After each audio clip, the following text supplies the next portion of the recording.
Hey guys, Grizzly here, and welcome to another Shadow Era commentary. In a minute, we'll see if these guys will allow me to stay in their game, or if they're going to ask me to leave. But if they let me stay, we are going to see a Zaladar versus an Elidwin Frostmire. Hopefully they don't, because this should be a pretty good matchup. The skill levels are both very high, both above 250. And I am really hoping to get to see this match. So we will see what happens. Just to refresh your memory, on the Shadow Energy, and we have one okay.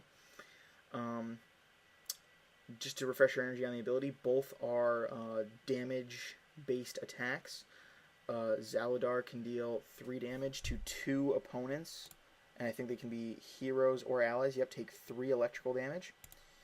And Elidwin does 4 ice damage to only an opposing ally, but it does freeze them, disabling them for 2 turns. So Zaladar has an ability to directly damage the player, but Frostmire can nuke and disable any ally. So considering that it looks like Zaladar may be going for an ally-focused deck, she could have the upper hand.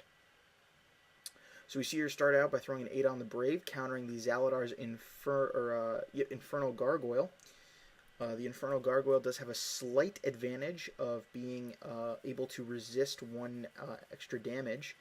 They are equal in attack and defense on Zaladar's turn, but on the Elidwin Frostmire's turn, the 8 on the Brave will have a slight advantage in attack that will ultimately be neutralized by that Infernal Gargoyle's ability. And we see another Infernal Gargoyle go down, which is going to be big trouble, or could potentially be big trouble for this Elidwin Frostmire. And while we wait, I am overpowered by the smell of lilacs right now. My girlfriend put a nice cup full of them on my desk. The problem is that my desk is not big, so... And I apologize if there's a little bit of lag. Wow, that scared the crap out of me. There's a car outside that just, did not start well.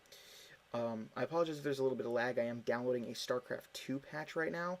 I'm really hoping the game doesn't launch as soon as it's done patching. But it shouldn't create much of an issue. So, I'm sorry I didn't comment on that big counterattack by Elidwin. She did use her special ability to nuke that one Infernal Gargoyle, and then she countered with Lightning Surge to aid in the destruction of that other monster. However, we see the Zaladar, I think that was his special ability, coupled with Deathmage Thaddeus, and yes it was, to destroy that 8 on the Brave. So a pretty dramatic reversal of field positions here. However, we do see a Priest of the Light go down, a very solid card. Too bad Zaladar had just used up all of his Shadow Energy, as one of the benefits of playing Priest of the Light, it does rob the enemy hero of 1 of his Shadow Energy. But let's see how Zaladar counters that Priest of the Light. Now, Deathmage Thaddeus can deal 2 damage per turn to either Elidwin or the Priest, and right now I think he would be served dealing it to the Priest of the Light, but we'll see what he does. Nope, he does choose to go for Elidwin. Looks like the Zaladar might be going for the quickest finish possible. But we will see what happens. I do kind of wish I could see what was in the player's hands to help analyze their strategy, but there is a certain mystery and a certain excitement to seeing what players, their counterattacks and their big plays, not knowing they're going to happen before they do. It can be really exciting, so... So right now, Zaladar does have a dramatically advantaged field position. 2 Infernal Gargoyles on the field, now down to 1, thanks to that Priest attack. However, 1 Infernal Gargoyle at full health coupled with a Deathmage Thaddeus at full health against that 1 Priest of the Light, things are not looking good, considering that when that Deathmage does use his ability, he can't be counterattacked. However, a good advantage just taken right there by our Elidwin by playing that Protector card and a slew of monsters. So before anything happens, he's going to have to take care of that Protector, which will waste the attack of one of his monsters. Probably going to use the Infernal Gargoyle to wipe out that monster, just so the counterattack, just because after that monster is eliminated, counterattacking could become a potential danger if the Gargoyle goes after the Priest. But a very nice counter move. Playing a wide variety of monsters in one turn can definitely give you the edge in a position like this.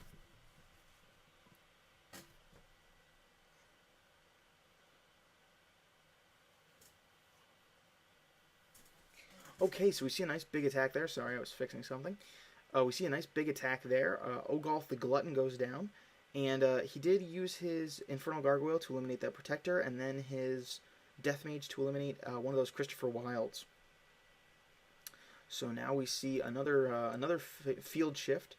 Only a Christopher Wild and the Priest of the Light on the field against that Ogolf the Glutton and two other monsters that were already out there.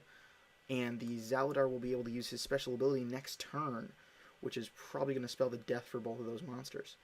We do see the Priest of the Light eliminate that Death Mage Thaddeus. However, that is just buffing Ogolf at this point, now up to, I believe, a 6-9, which is just incredibly formidable. It's going to be a really tough fight to get rid of that monster. Though, next turn, Eladun will be able to use her special Shadow Energy ability. And that could be the upper hand she's looking for. We do see a Ghost Maker come out. I am actually not familiar with that card, so I'll tell you about it in a minute when I get a chance to look at it. We see Infernal Gargoyle wipe out that Tainted Oracle, and even though that is a loss for the player, I think I just figured out what Ghostmaker does. But even though that is a loss for our player, he does get a card for losing that Tainted Oracle. And we see Ogolf the Glutton up to now, I think, a 7-11. That is brutal. And when your hero damages another hero in combat, the top ally from your graveyard is returned to play with 1 health. That's what I thought. So now, every time Zaladar attacks our Eladwin, he will get another monster back on the field. Things are not looking good for Eladwin at the moment. She is down in health, and her field position is only getting worse. Now, she does have enough Shadow Energy to use her special ability. Chances are she will target Ogolf the Glutton. Yep, she does. Who is now up to an 8-11, actually, it looks like. Now he's down to 7 health, but that's still a very formidable amount of health. And we will see what she chooses to do to counterattack. Now, that Death Mage does only have 1 health, so Christopher Wilde could easily just wipe him off with 1 attack. Which nope, he's going to try and kill Ogolf as quickly as possible. I think wasting that 1 attack per turn might not be the best move, but we see another Christopher come out. Is he going to kill that Death Mage? No, still going for Ogolf the Glutton. In my opinion, that's interesting. Definitely a Martyr-esque move right there, eliminating everything on the field, including all of her monsters and all of his. What she should remember, though, is that with Ghostmaker on the field, he is going to get a monster back next turn, and anything she plays is going to be susceptible to that special ability of Zaladar's. We also see a Wulven Tracker go down. Interesting card for his Zaladar deck. Every time it attacks, he will gain, or anytime it deals combat damage, so attacks or counterattacks, he will gain another card. At this point, that move by Eladwin was definitely necessary, counterattacking with Supernova, but it was definitely risky. Now she kind of has to hope that the cards she draws are going to be better than his. Looks like my girlfriend got some nail polish remover on my desk or something. God damn it. We see another Priest of the Light card go down. Solid play, considering that the Death Mage cannot kill it in one attack, which means that it is the perfect card to keep her alive right now. Now that Ghostmaker has 1 durability left, so we will probably see that Wulven Tracker come back this turn. Which does mean... Oh, nope, he is going to use his Zaladar special ability to wipe out that Priest of the Light. Unfortunately that means that Eladwin's champion won't be able to do anything for her. And he does use his Ghostmaker to play another Wulven Tracker, and we see a Dimension Ripper come out. That's a very volatile card. Every time it deals combat damage to her, he's going to be able to draw a card from her deck. So that is, potentially, it's going to lose her the card that she needs to turn this game around. Lightning Strike is a great draw right now. It's going to kill both monsters that he has on the field. Unfortunately, he does still have his own weapon, so he will be able to attack her directly. With Priest of the Light on the field, however, she can finally start mounting a counterattack. And Dimension Ripper only has 3 durability. However, it does give him 2 attacks, so he's going to be able to deal 6 damage to her before she can do anything. Ooh, Molten Destroyer comes out. Now, when Priest of the Light attacks Molten Destroyer, if he attacks Molten Destroyer, he will be set ablaze, as well as dealt 1 fire damage. That's pretty much, or 1 or 2 fire damage. That's pretty much a death sentence for him. And considering that Molten Destroyer is a 4/6, he's already a formidable opponent. So, Elodwin might have to find a different way to take care of him if she wants that Priest to help mount her counterattack.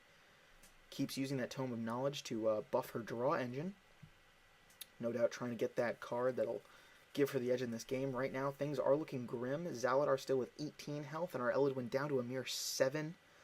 With only a couple of attacks, 1 attack from Dimension Ripper and 1 attack from Molten Destroyer, she's going to be down to a mere 1 health. So things are not looking good. Looks like she's going to sacrifice her own monster to gain 3 health. Waiting for that to take effect. Or was that to draw cards? Looks like it was to draw cards. I thought it was to gain health, but it looks like she got to draw 3 cards. She's going to use Leyline Nexus, looks like, to get rid of that Dimension Ripper. My internet connection might be going a little wonky. And it looks like someone has surrendered, probably our Elodwin. So it's unfortunate the game ended that quickly. It was still a good game from both players. I want to thank them both for a good game, and I'd like to thank K.A. Anson for giving me permission to record it. As always, I want to thank Wulven for creating such an awesome card game. Don't forget to rate, comment, subscribe. Check out my other video series, A Noob's Journey. And I will see you guys next time.